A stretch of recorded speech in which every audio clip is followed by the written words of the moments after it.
My dad was born in 1922 at Conrich in the Swedish enclave. His mother's family were Swedish.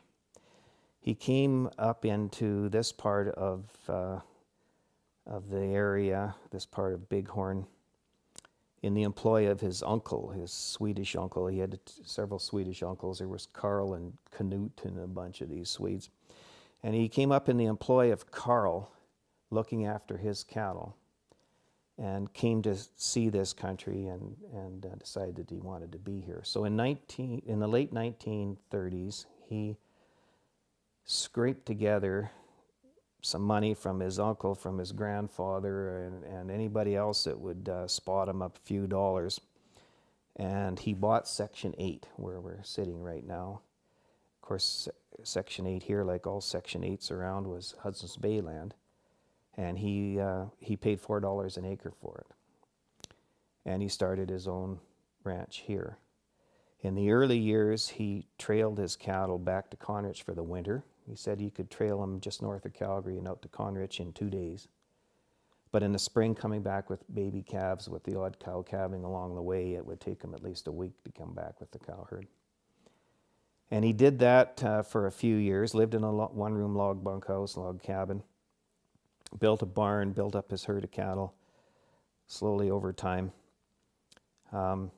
He built a house, he and his Swedish friend, Willie Johnson, built a house in 1949, and he married my mother, the neighbor's daughter, in 1950, June 27th, 1950, and he was out until late the night before the wedding, backfilling the house, and they got married, had a short honeymoon, and moved into the house in 1950. I was born in 1952, my brother in 1954, and a third son in 1967. Again, it was a very frugal time. There wasn't a lot of money around, but everyone was in the same boat. The neighbors all helped each other, the Stony neighbors as well as the European descended neighbors, and it was quite a community in those days. My dad said he got more visiting done when he had to ride a horse to the neighbors than he did after he got a car. But anyway, they built up the ranch, raised good cattle, were part of the community. But I have very vivid memories of the day every fall when he sold his steers, yearling steers. They would be born in the spring. They'd be with their mothers, cows over the summer. They'd be wintered through the fall, over winter, and then grassed again and sold in September as 1.5-year-old steers. And my brother and I actually got the day off school, and we got to go to the cattle sale. And then we go to the Calgary stockyards,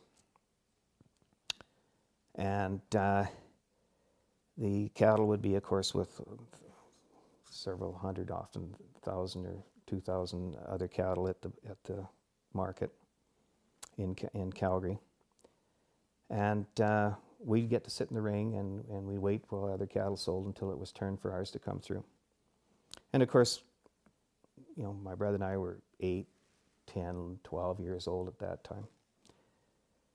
And pretty soon, when it was my dad's turn for my dad's cattle to come through, they'd swing open the gate into the sale ring. And then you'd hear the yard crew in the back urging the cattle along. And there'd be kind of a bit of a suspense built in, not really suspense, but anticipation built in the sale ring. And pretty soon in had come the steers. In had come a draft of steers. They'd fill the ring and shut the gate. And of course there was order buyers, the old-time order buyers of the day. I'm thinking of Will Irvin, Len Friesen, Red Wheatcroft, Roy Gilks, Sonny Gray, Mel Morris, and these guys were all the order buyers sitting around the ring, and they'd all be on the edge of their seats looking the cattle over. And Stan DeNoon was the commission agent that handled the sale.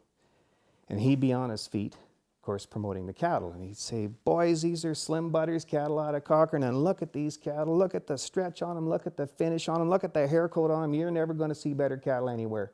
Here they are, boys. Help yourselves." And then the auctioneer would kind of cut in, and he'd start So he'd start doing what auctioneers do, and pretty soon there'd be bids all around the ring, and it'd go on for a while, and it'd be down to 2 bidders, and they'd be sold, Bill Amory Crossfield, and they'd open the gate and that draft cattle would go out. We never had enough cattle to fill the ring twice. So the second draft of cattle come in, little different weights, they'd come in, maybe half fill the ring. And then on they'd go and they'd sell them. And when the whole thing was over, and it probably didn't take 6 or 8 minutes to sell the cattle that my dad had. But I can remember being just, as a little kid, just proud as hell.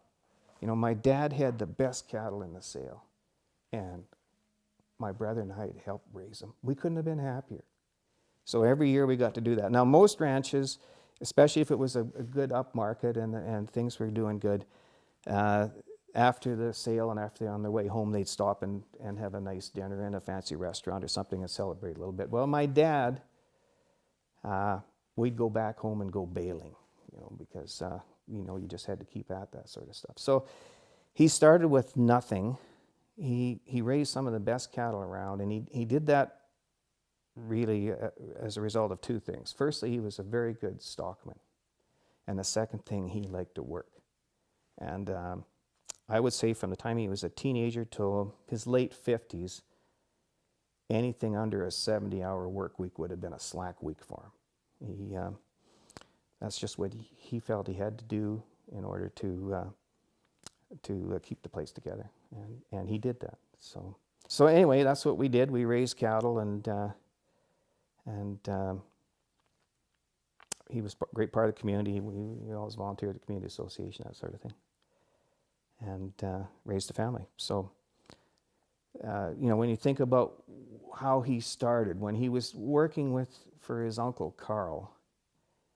His uncle had what my dad called a Dodge touring car that had been converted to a sort of a pickup truck. And that's what he gave my dad to drive from Conrich back and forth, taking care of his livestock.